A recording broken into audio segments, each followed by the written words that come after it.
कल्की 2898 eddy म्हणजे future मधला असा हा चित्रपट आहे की काही आपल्या पृथ्वीवरची रिसोर्सेस संपलेले असतात, तर तरी हे जीवनमान कसं जगलं जातं किंवा किती ऍडव्हान्स पद्धतीने जगलं जातं.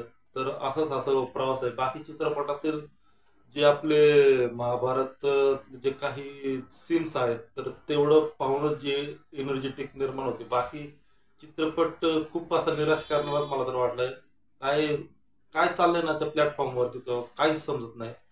फक्त ते अमिताभ बच्चनची वगैरे एंट्री किंवा प्रभासची काही थोडेफार सीन्स आहेत, तेवढेच पाहून जरा लोक खुश होतात. बाकी चित्रपट पूर्ण संपतंय आणि काहीच कळायला मार्ग नाहीये. तर तुम्हाला कळाला का? तर नक्की ते प्रतिक्रिया करा आणि अशाच नवनवीन चित्रपटाच्या समीक्षेसाठी आपण निखिल मोरे चॅनल नक्की सबस्क्राईब करा. भेटत पुढील व्हिडिओ मध्ये.